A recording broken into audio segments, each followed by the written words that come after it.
Hello, my dear students. Hope all of you are well and safe at your homes. So now we are going to discuss the remaining parts of the chapter democracy.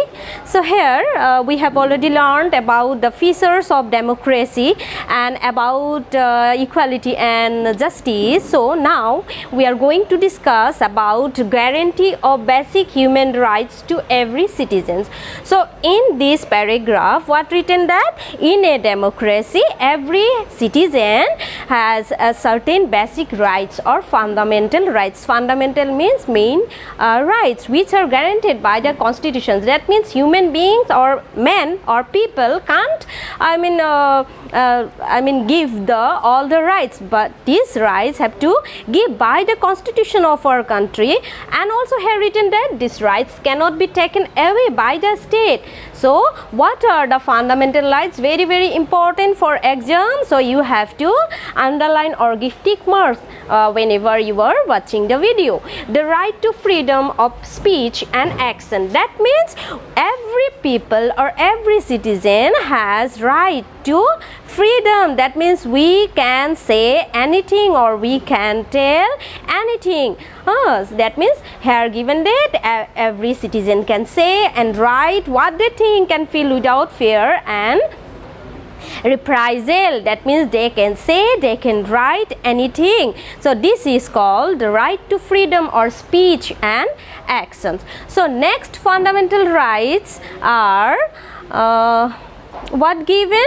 So here given that the right to equality, that is all the people have equal rights in the eyes of laws. That means we have already discussed about the equality of every people. No one is rich, no one is poor, no one is that is the caste is higher caste, lower caste, everybody is equal in the eyes of law. So next is what given? The right to freedom of religion, that is citizen can choose their own religion and practice their religion as they see fit.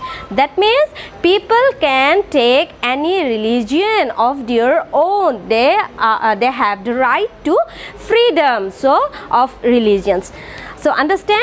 So next is given the right to information, that is each person has the right to know what is happening in the story, what is happening in the country and the world.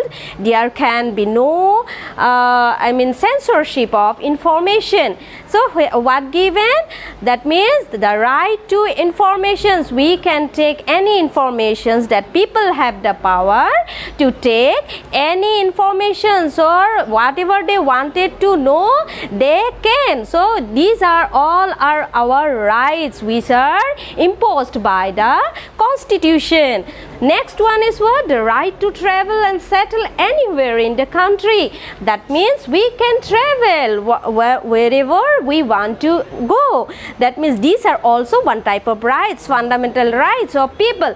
If you wanted to go to Delhi, if you wanted to go to America, yes, you can go, because these are rights of every human or every people. The right to associate with other people and to form and join organization of their own choice. Yes, that means we can associate. That means we can speak to any person freely, and we can protest whatever is going on wrong or right.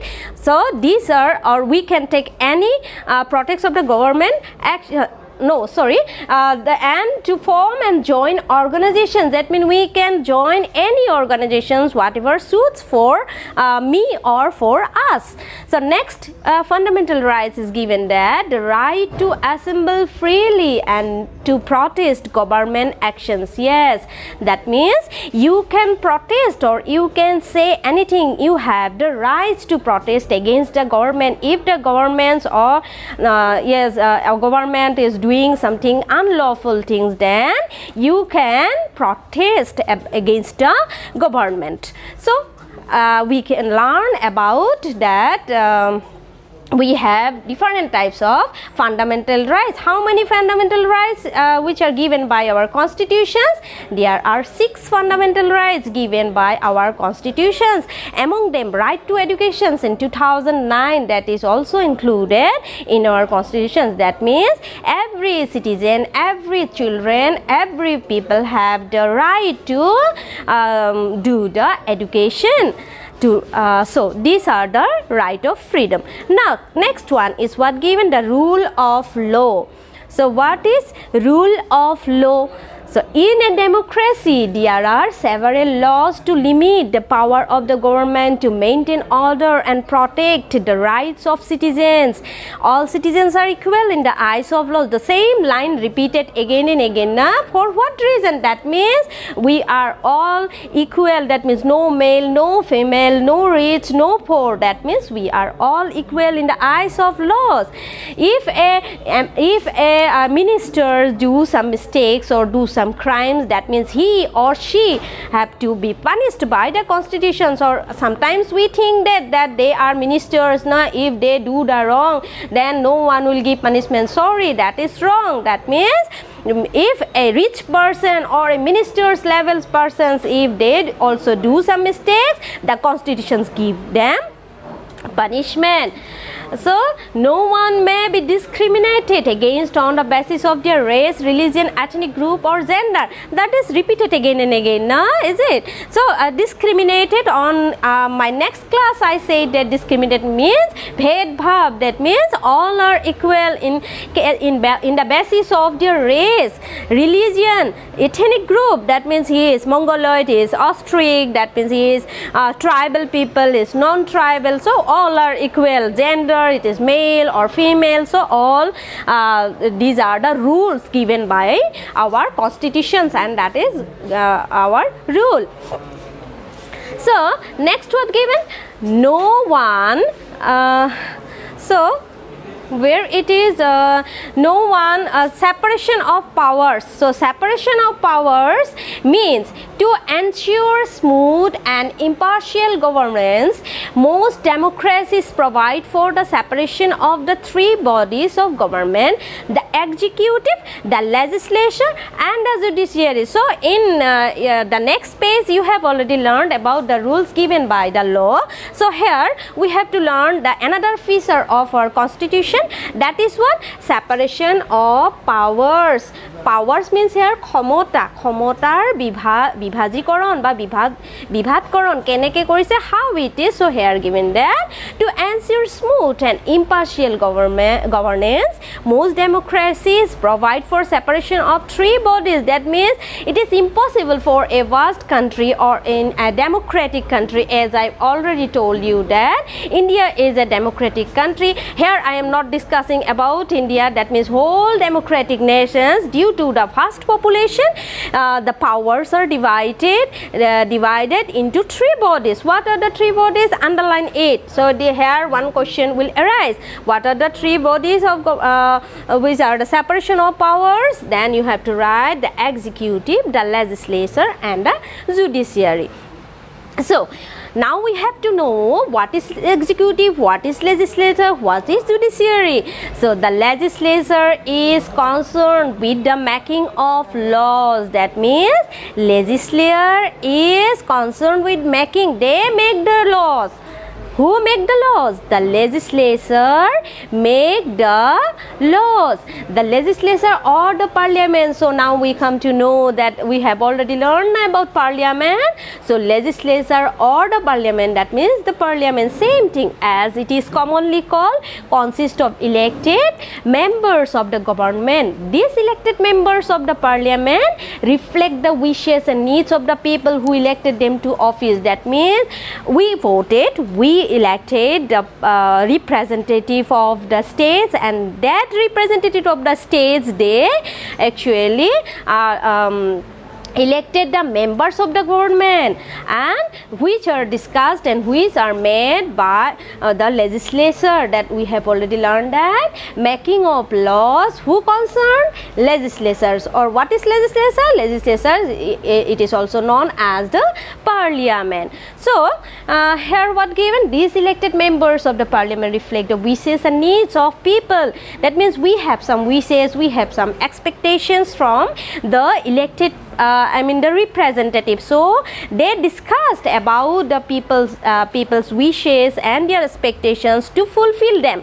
So in the parliament all these are discussed. So as such, this is the most powerful body of government. So which is the most powerful body of government? Then what you will write? You have to write legislature as the most powerful body of government.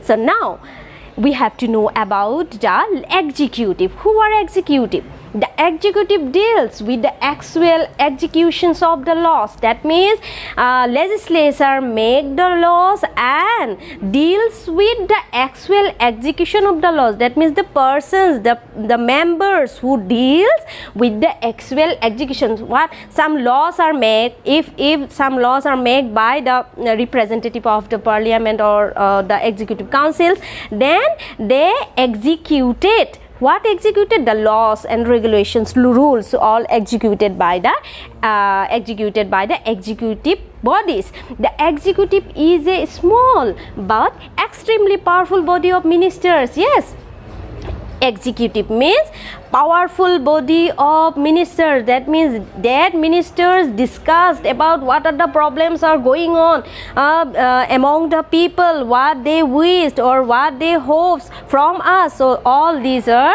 actually discussed, or they make or executed everything by whom? Executive members or executive bodies. Now we have already come to know that which is the most powerful body of government. It is the legislature. And which is the powerful body of ministers? Then we have to write the executives. The executive is led by the president or the prime minister. So here one question arises: who led by the president, then, or who led by the president or the prime ministers? Then you have to write the executive body or executive body of ministers. This executive body, who led it? President, or he or she may be the prime minister of our country. So up to here today we discussed. So hope all of you understood. If you have any problem, then ask me and message me. I shall try my best to solve your problems. Thank you.